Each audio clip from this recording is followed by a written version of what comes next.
Well, we're at 11:01. Do you want to start us off, Amber, with a few words? Sure. Hi, everyone. Thanks for attending our second Invest Speaker Series. So we're happy to see that everybody logged on to get some more information from one of our partners, Lisa Butler at PA Family Network. If you missed last month's, we had a great presentation with Achieva Trust and Matt Bailey, who talked a little bit more about your benefits available. And we had time at the end for questions and answers, and we're going to do the same thing today. So if you have any questions, please feel free to reach out to myself, Jack, or Lisa. I'm going to let Jack continue on, and then we're going to have a great presentation from Lisa. Thank you so much. Welcome, everyone. We're really excited to have a Vision for Equality presenting. Lisa Butler, will be guiding us through this employment path and employment plan using the LifeCourse tools. Lisa is a friend, a colleague, a fellow LifeCourse innovator and implementer, and has been a really valued member as part of our employment initiative, and particularly with our Invest project. And I know she is going to have a lot to say about her experiences, her lived experiences, as well as her experiences in supporting people who have disabilities in leading their good life.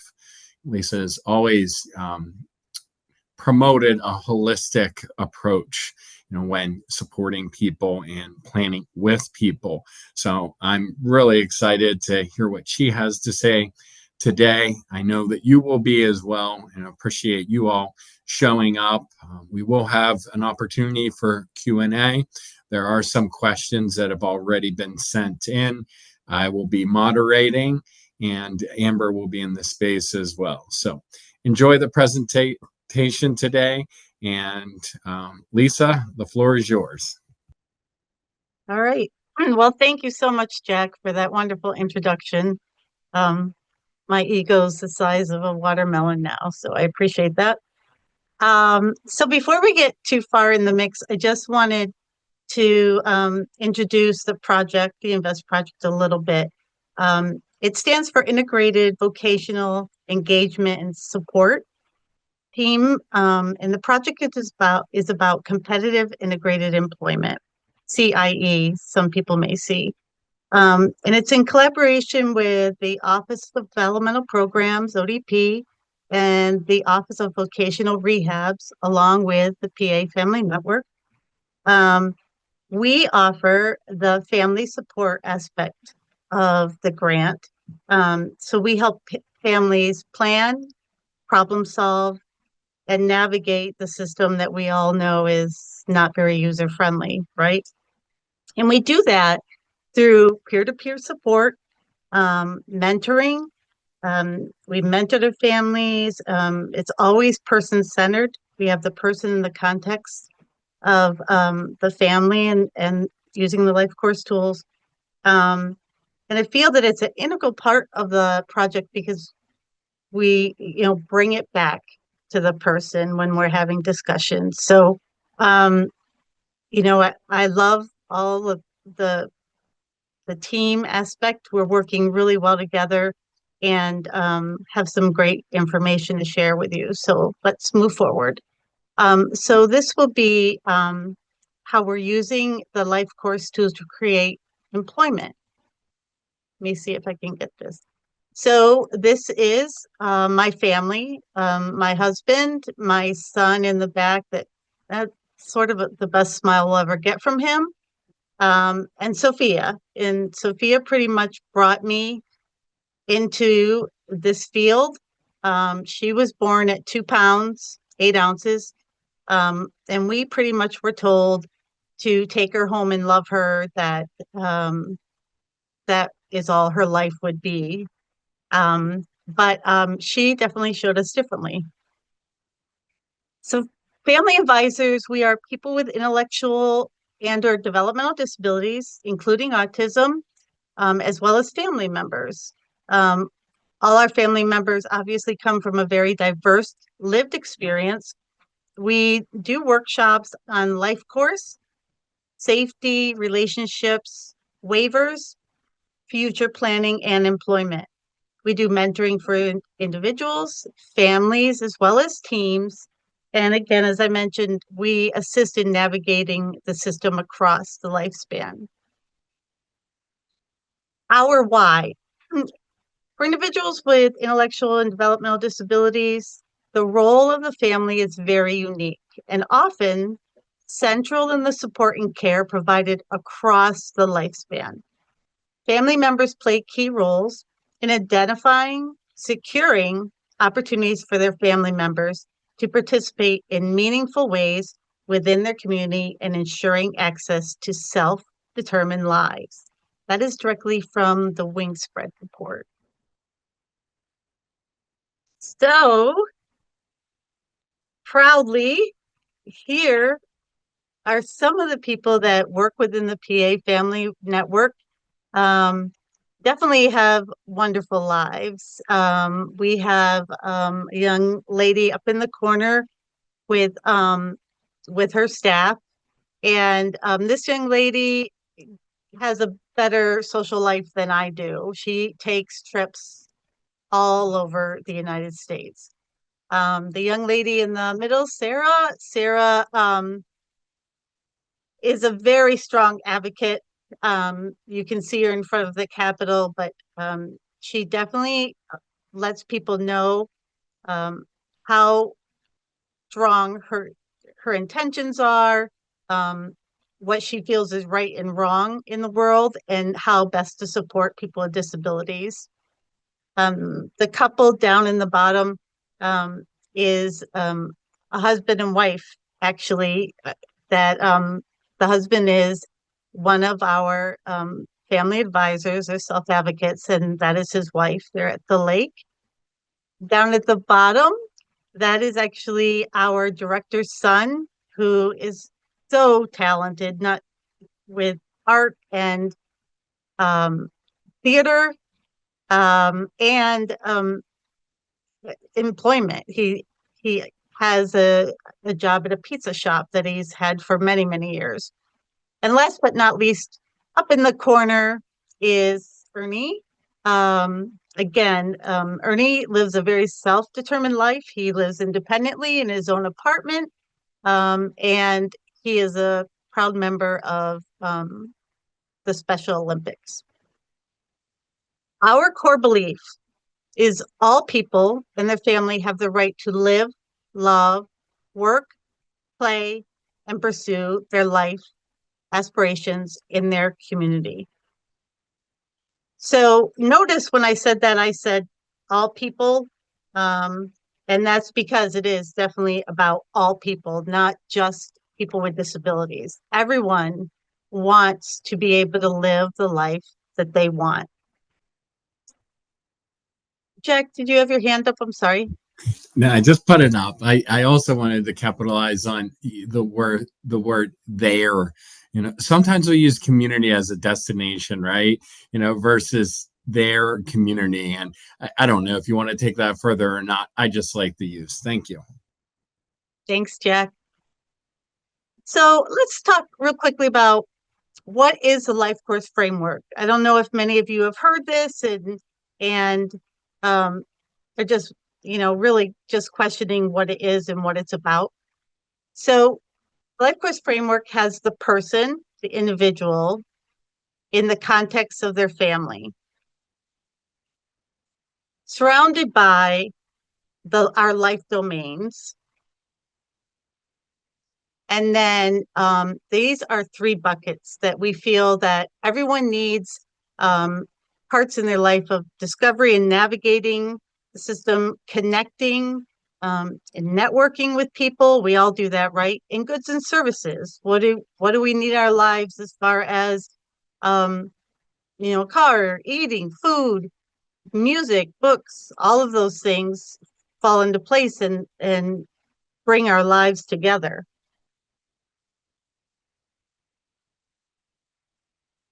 And we also will be talking a little bit about some things that we use, and Jack and I think we'll talk a little bit more on this, about our personal strengths and assets, relationships in our lives, eligibility, community-based things that we do and probably aren't even aware of, and technology that we use every day. So looking at the life domains, we talk about daily life and employment, something all of us do. We go to school, employment, volunteers, your routines, your daily life. Community living, where do you want to live? Do you want to live in an apartment, a home? If you have a home, does it need to be modified? How are you going to get there? Do you want to live by yourself, or do you want to live with a roommate? Social and spirituality, having friends, having things to do, like Ernie does the Special Olympics, as I mentioned. Some people go to church or temple. Being healthy, going to the doctors, yoga, eating vegetables that I know a lot of people are not a fan of. Safety and security, knowing what to do in emergencies, but also your legal rights, and your well-being, and advocacy engagement, being valued roles in your community, being able to make choices, being a leader.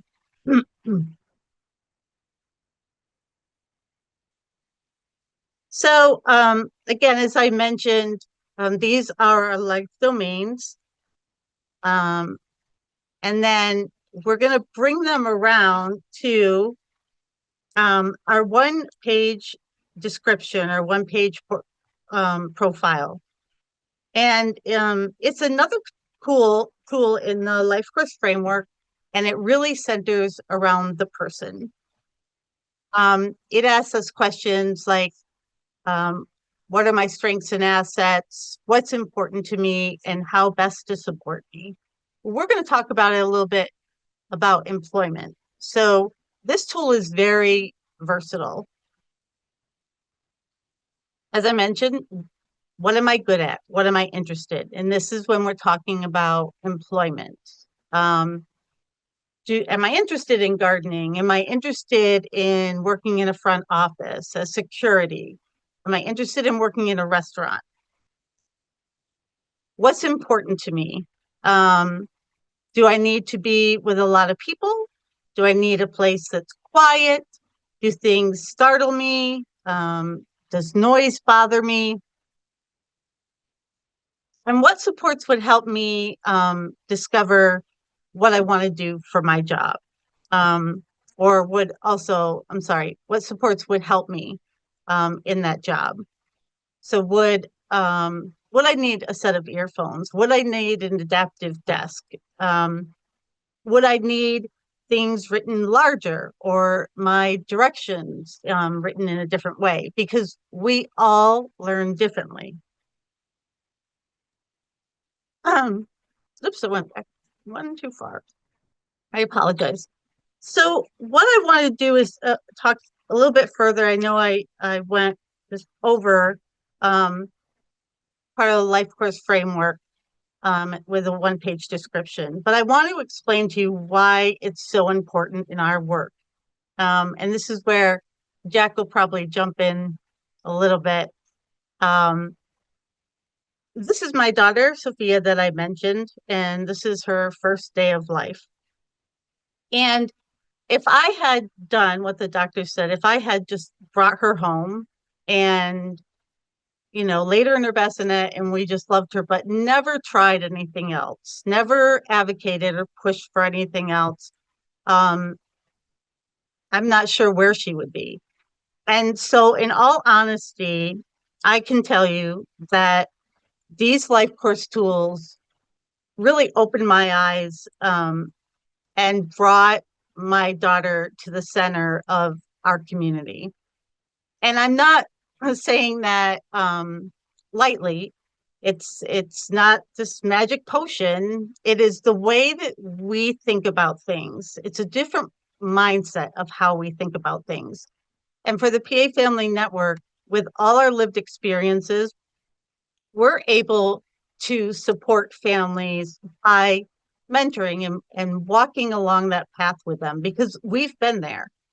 And I know for me that it's really important that if I can make it easier for another family, then that's, my job is done.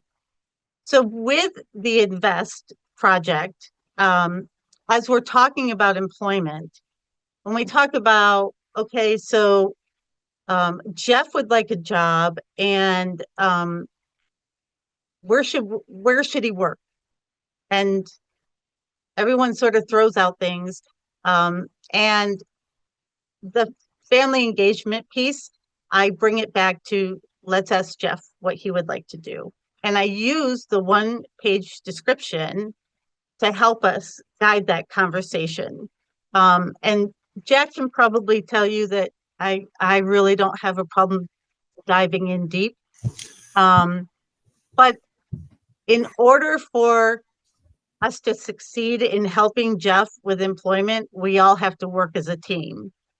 And that is, I think the biggest part of this project for me is being able to work with other agencies and understanding their positions, and so that I can better work with them to get Jeff where he wants to be in employment, and not just a job, but maybe a career, or maybe place of employment where he could get promoted. And so we all are able to work together in that aspect. And again, so if we didn't use these LifeCourse tools to plan, get through some of the problems that were barriers in our way with the system, and be able to problem solve and navigate through things, Sophia would not be where she is today. Jack, did you have a question or?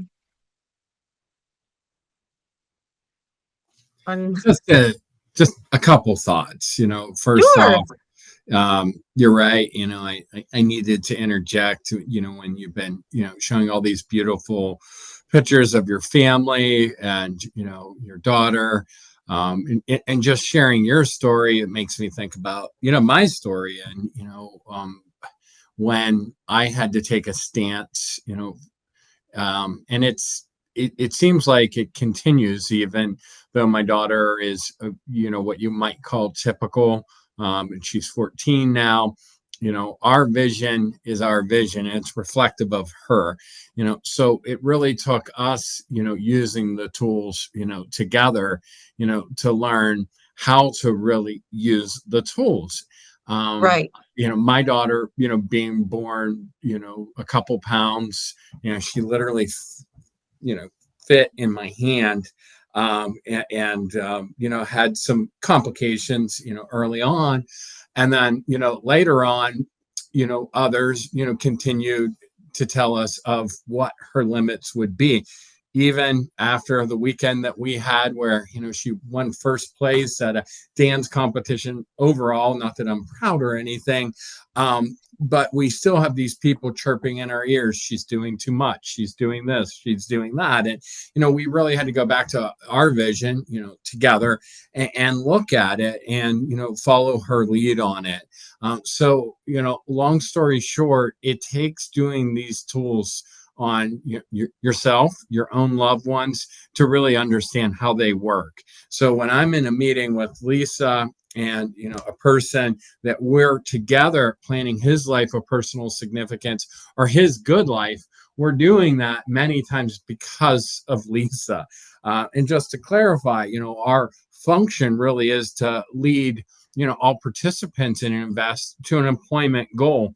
However, you can't help but talk about family. You can't help but talk about their community and what it's like at their home and what they like to do when you're planning a path towards employment. So you made me think of all that, as you always do when we partner up in these spaces.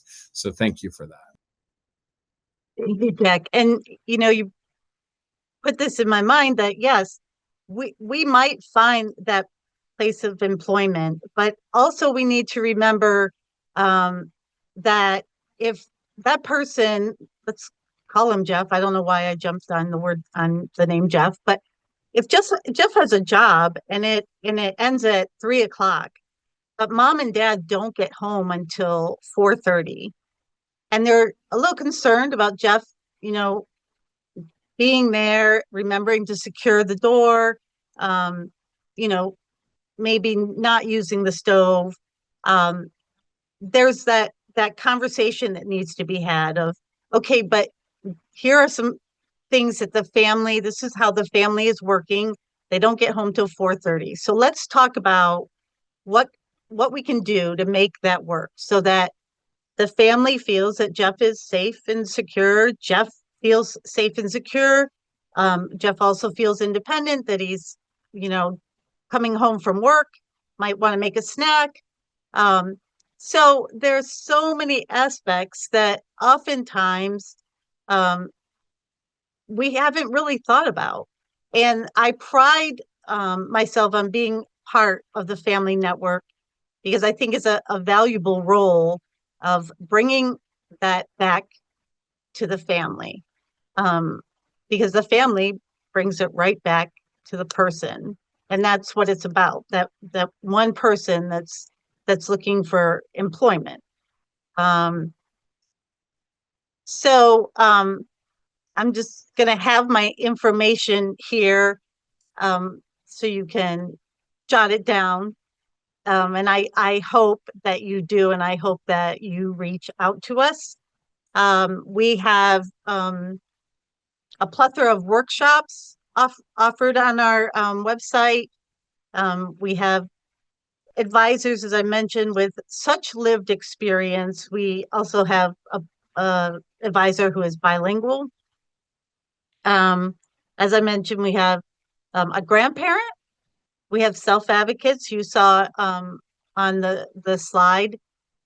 So if there is something that maybe I haven't gone through or is slightly different, I've got 20 other advisors with lived experiences that I can talk to. And I use the one-page description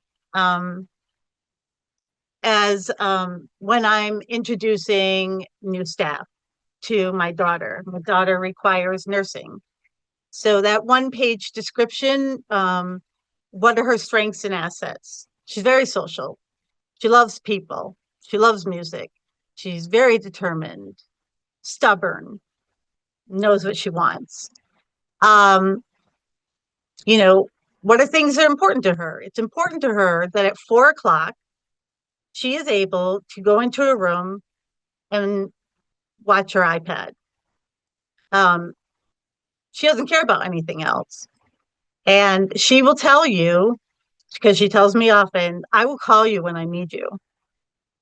So that same little thing that could fit in my hand is now telling me she will call me if she needs me. That is because we had expectations for her, right? And this is very important. And I sort of saw myself for not remembering it.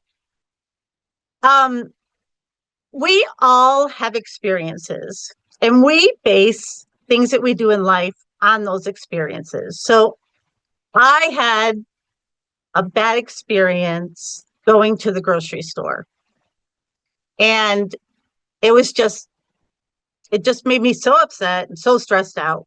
And so when I go to the grocery store again, my expectation might be that I'm going to have a bad experience, correct? And that often happens with people when we're talking about employment.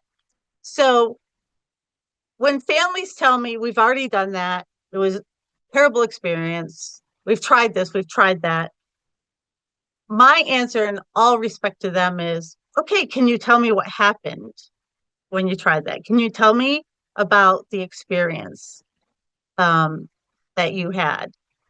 And that sort of brings the conversation around of, okay, here are things that we know that have been tried, that didn't work, maybe that could be tried a little differently. And it brings us back on how best could we support that person, right? So that is why I think the one-page description is so important. Um, you know, using it for, as I mentioned, with my nursing staff, but also using it for emergencies, right? Using it in a hospital setting, especially for someone that is nonverbal. It can be used in so many ways. It is so versatile. But it brings it back to the person, that person's strengths and assets. And that's where we need to start for anything, to include employment. And I think that's where we're making strides, is bringing it back to that person by using that LifeCourse framework. Jack, did you have something? I can see your.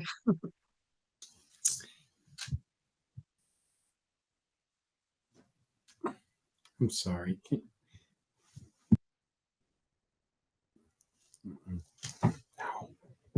No?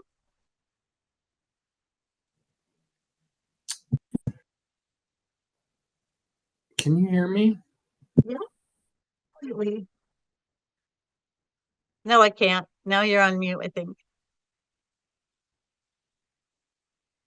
Okay, so looks like we might have some slight technical difficulties. So while we do, so I talked about invest in the project, but also I wanted everyone to understand that the PA Family Network is under the umbrella of Vision for Equality. They are out in Philadelphia, and I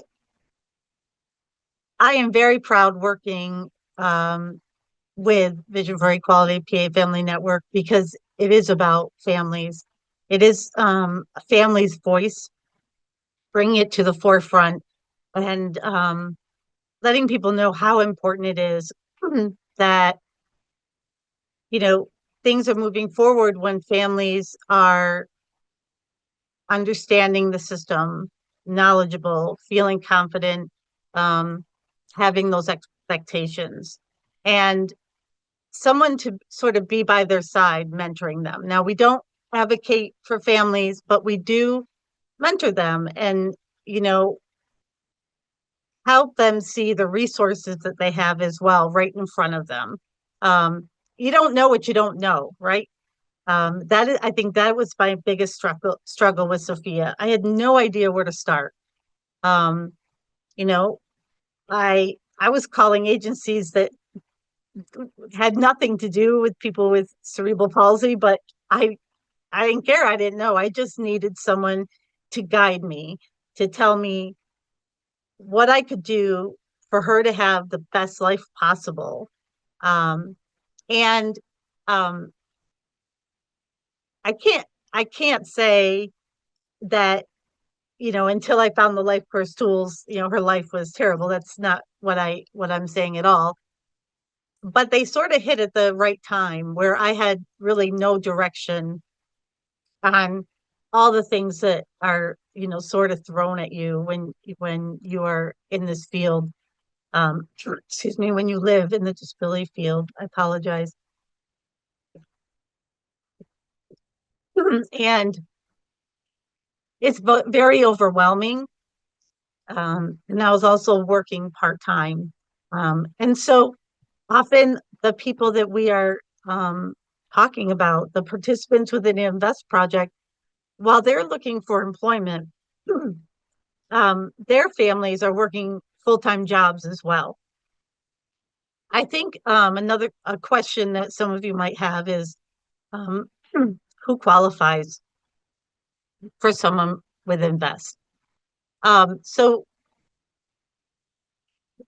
with the Invest project, there are people that are in shelter workshops or 14Cs.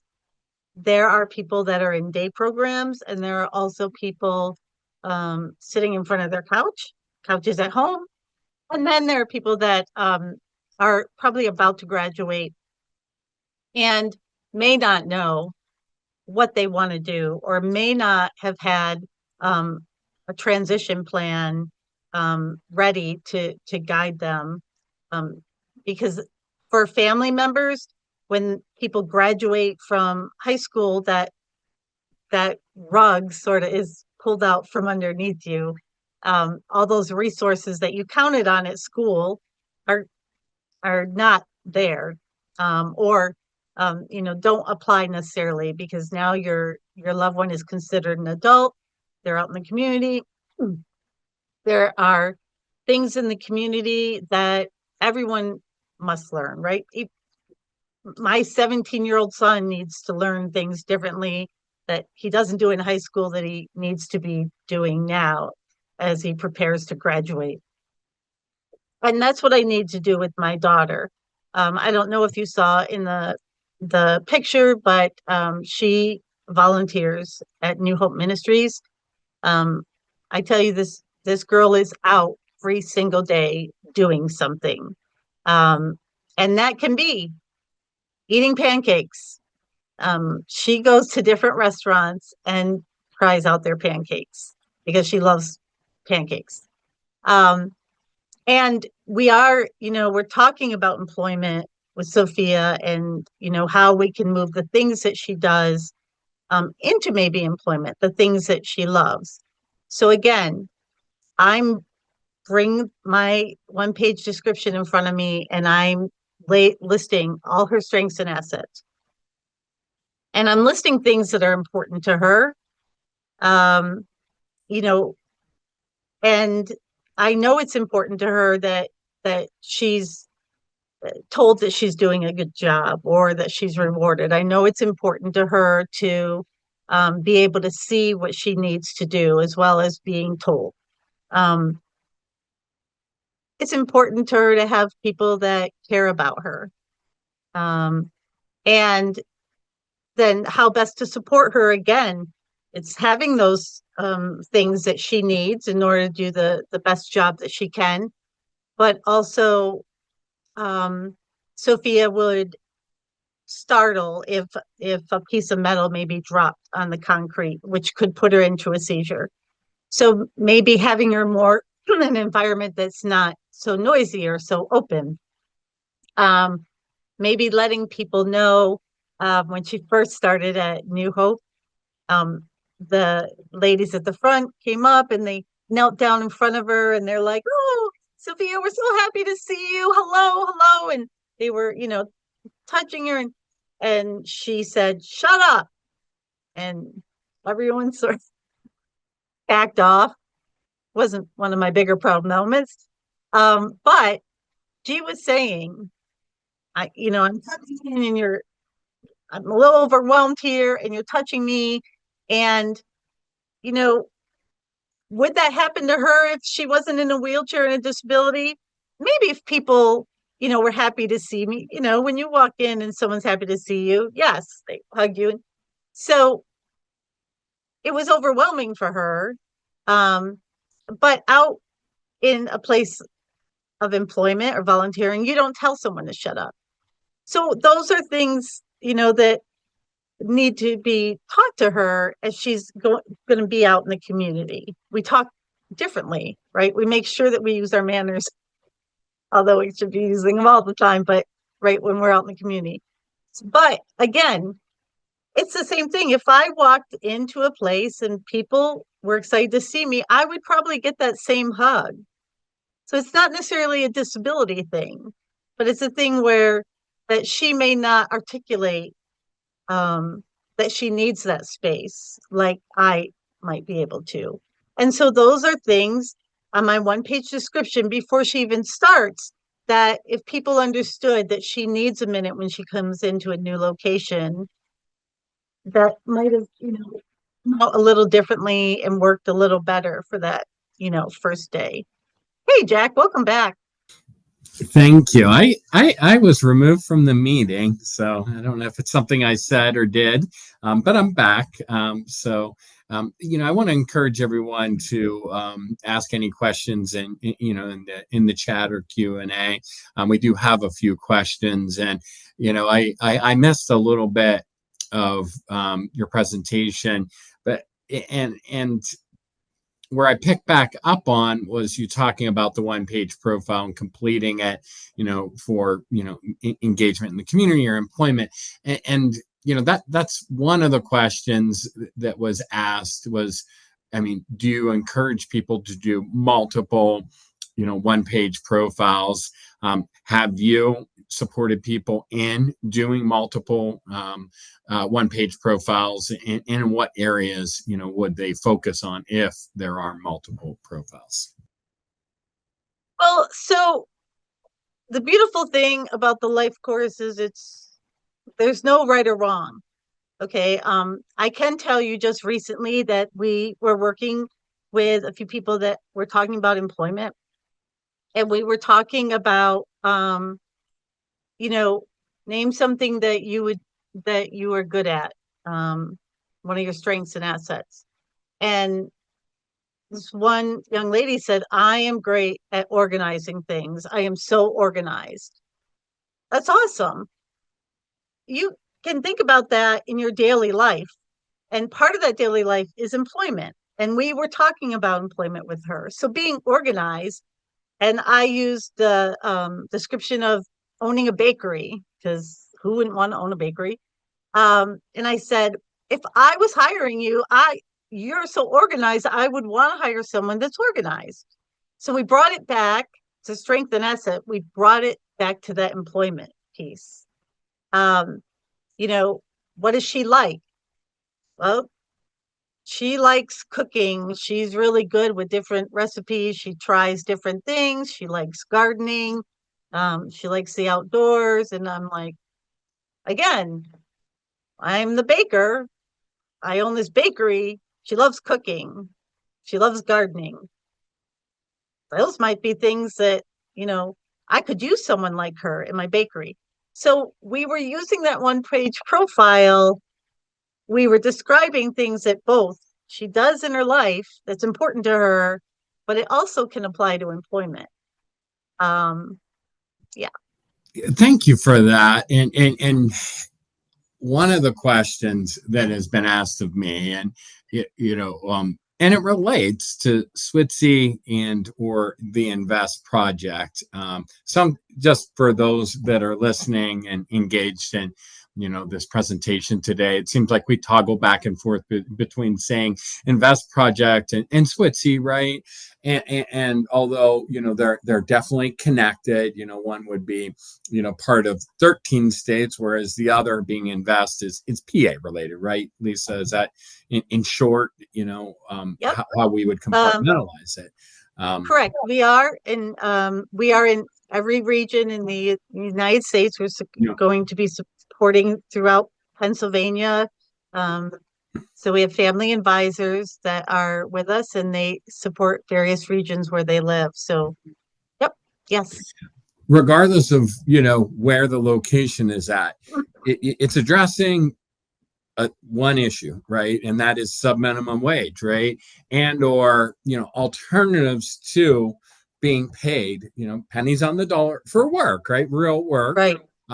It's alternatives to congregate, isolated settings, workshops. And we at Achieva years ago provided workshop environments. And there are people that ask me, and others, what about the people that enjoyed that work?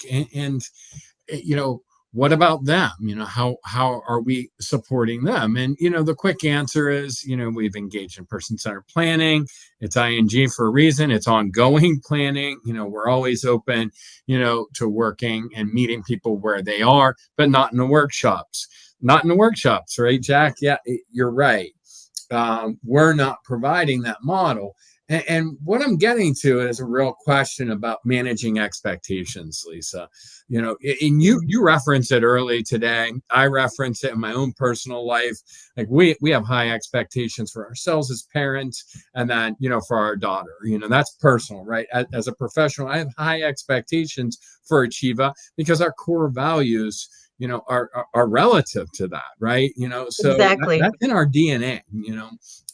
With that being said, you've challenged me. You've challenged me when we've engaged in conversations. We've engaged in using the one-page profile with a person, somebody that could literally take apart and put together, a very mechanical item, right? A very sophisticated item, within minutes. This was something that required skill and abilities.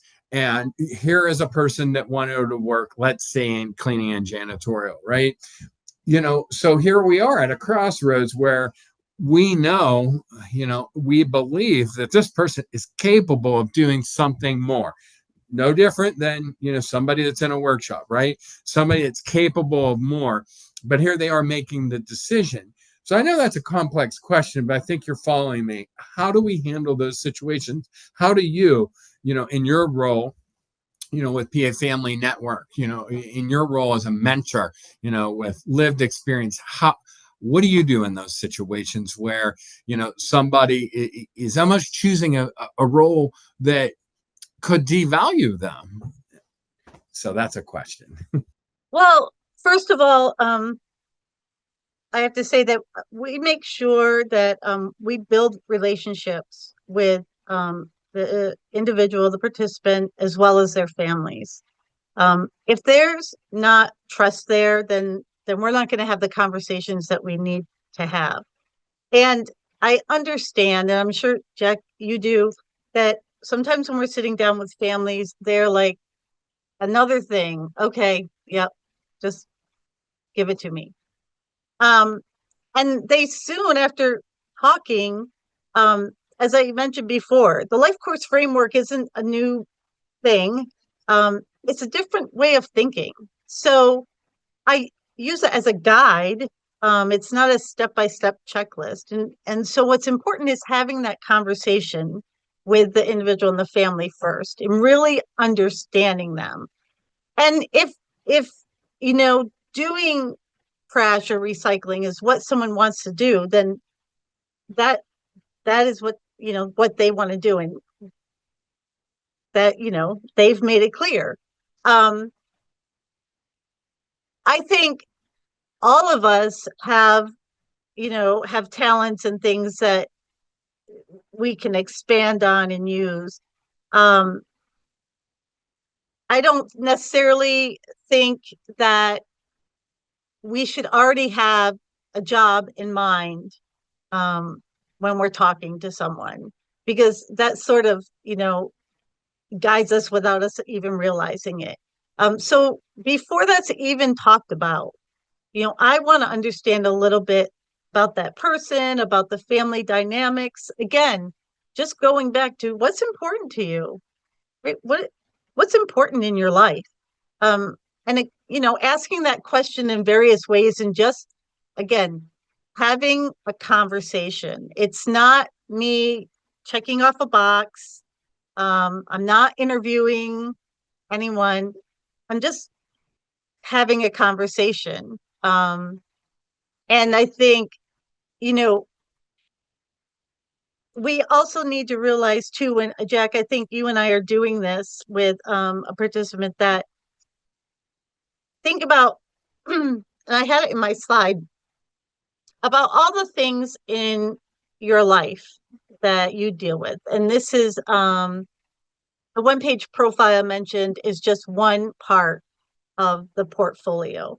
And so when we talk about a job and we talk about employment, we need to also understand that that person is a person as a whole. That person's not the employment. There's a person who has other things, who has friends that he likes, that he wants to stay in contact with. Maybe needs to be using form of technology, like you mentioned, for safety, for getting home, and maybe a reminder to turn around and lock the door because his parents aren't going to be home. Need to understand that, he eats the same thing for lunch every day. And that's okay. But I think first and foremost, again, I'm just going to come back around to it's a relationship with people. And, I know it and sounds simple, but now, but it can be complex. And I think you answered with, we should not be preloaded and or Mhm. we shouldn't come with our own bias. And a lot of the times we do. You love working at this workshop, don't you? As we're shaking our head. Right. But we're not doing our due diligence. We're not, really looking, holistically. And that's, why I value your role in this space, because again, right now, just to be clear, with our involvement as the provider in this grant, we have one designated employer in rural PA. Most people know Sheets, and that's always in the back of our minds, right? Sheets, and Mhm. it becomes almost hyper focused on that. And I rely on diverse members of the team, to look at all aspects of a person's life. So when we say teamwork, right? It's more than that. It's being open, right? It's checking your biases at the door and your ego at the door. It's Right. letting the person and their family steer the conversation. It's a horizontal relationship versus the vertical one, right? So thank you for answering the question. I think it was an important question, along with another one that we were asked prior to this meeting, which was related to benefits. That's part of our integrated resource team. When we meet collectively, we're looking at barriers that affect people's abilities to be employed and or live their good life in their community, right? And you Yep. already mentioned about safety, so I think we covered that. You mentioned about technology, and technology can help us with transportation and being connected, right? And safety in the home. How about the benefits? What's your experience been like with that? What do you do when people are afraid? They're afraid of losing their, Right. their caregiver funding, right? So we within the Invest project there is benefits counseling. And you know I make sure I don't go in and judge a family for someone being in a shelter workshop or a day program, or because I don't have their life experiences. I don't know what they've gone through. Um, I'm here to talk to them about what do you want your vision to look like in your life, and how can we work on getting you there. And we do that get that question a lot. Like, well, she can't work more than this because she'll lose this or this. let's let's get you working with a benefits counselor that understands how all of that works, that can make you feel a little more comfortable, and then we'll know um, where we need to go with certainty. um, I also need to say that, Jack, sometimes when we are in an integrated resource team where that's bringing different people that the person wants to the table to talk, because teamwork makes dream work, right? Um, we sometimes think, well, we're the professionals and we know. And I know my daughter better than anyone, better than any professional. And that parent is going to tell me the same thing. I know my child. Um, and so I try to bring us back sometimes, when we're, talking about employment and we're getting focused.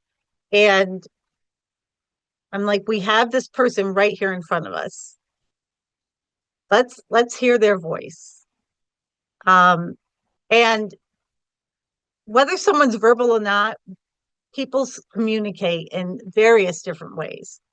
Um, and so we don't care about any of that. We want to hear, uh, what makes you happy? What are things you look forward to when you wake up? Um, what do you think you're really good at? And all those things help us when we use it. think about the tools. It's always like in the back of my head, like that little angel thing, um, of, okay, that's a strength, that's an asset. Okay, we can, and it helps me guide that conversation a little bit. When we start getting a little too professional in our meetings, I'm able to bring that back to the individual and the family, sort of bring that family along with us. Like, let's not forget.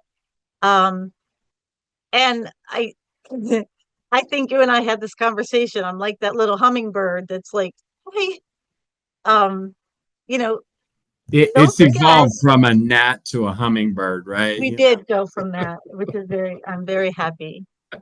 I am very happy about that. I I, appreciate it. I appreciate what you're saying. And, to me, and this is another, I'm going to fire two questions at you because we are getting short on time. I'm not seeing Mhm. anything new in the chat just yet. But a lot of what you're talking about to me sounds like advocacy. Can you know, juxtaposition or compare and contrast like what an advocate is compared to your role, A, and then question two or B would be like, does a person have to be enrolled in an invest to have you supporting them and engaging with their family? So those are two questions. Thanks. Um, so I'm sorry, say the first one again. I apologize. How is your Tell me role to, different than, like, we have an advocacy department, right, and I advocacy rely and heavily on them, when it comes to person-centered planning, a lot in school, but in the adult world too. So, and we have right, ambassadors, that are within, that department. So it's, we have that luxury, but your role is different, than right. that role. And I just was wondering if you could kind of compare and contrast the roles, if possible. Sure. So when a person is advocating, they're often, you know, sort of filling in the person of, okay, we're going to take care of this and we're going to do this and we're going to help you out with this and actually make those calls and move forward and speak to those people. Our part within mentoring is we're going alongside that family. We're not doing it for anyone. We're going along because we want to empower families um, to be able to feel that they can do this because we know they can. I've done it, so anyone can. Um, to move forward in their life and to have those things. I will say that we are there throughout the lifespan. I've said that a few times in with my slides, and that is true. If someone is in invest and they're doing well, they have a job, we're not gonna pat ourselves in the back and walk away. We're still there for for that individual and that family of mentoring and helping them navigate and problem solve because that's going to happen throughout your life. And your second question? First off, thank you for answering that. I appreciate it. And the second question was, do you just do work through Invest? And I know you present all over the place, but is this just through Invest, or could you engage with people outside of the Invest application? So as I mentioned, the PA Family Network is an umbrella under Vision for Equality. Um, the PA Family Network is doing this grant, but we have other advisors that are strictly the PA Family Network. Um, I am only the within the Invest grant. So the answer to that is not necessarily me, but yes, we have probably 18 other advisors that can help mentor families. We're throughout Pennsylvania, so yes. Do you also work with relationships? There is, I know, a grant out there that's focused on that. And is that within your service range as well? Um, I think they're asking about maybe healthy relationships. Is that maybe the question? As I mentioned, we do have workshops on having healthy relationships, and if that person wants to go to our website, they will see what all the list of our workshops. Good. But certainly, if they need to call, and we can help them navigate through that. Well, thank you. We're coming up on the end, and I'm just looking in chat. I do not see any other questions. Amber, would you like to, wrap us up? And maybe there was a question or two that you wanted to ask. We handled the ones that were sent already, and that they were answered. I'll go ahead and put the ball in your court. Thank you. Certainly. Thank you, Jack and Lisa, for facilitating and presenting today to our interested individuals. If anybody has any questions, we are free to answer them still or submit a question. You can just send an email to myself, Jack, or Lisa. Again, this will be recorded and put on our website, plus we will email you that link and also links to the prior Invest series that we have already discussed, which was the benefits counseling. Again, I thank you. And next month we will have another one. If you have suggestions for something that you specifically would like to learn more about, please let me know. And we will definitely make sure we get that connected and set up soon. So thank you, everyone, and have a great day. Thank you. Thanks for having me. Thanks, Lisa. You're welcome. Thank you, Lisa. Thank you, Amber. And thank all of you for staying in, the meeting the whole time. And we're right at break. So we will see you next month. Bye-bye.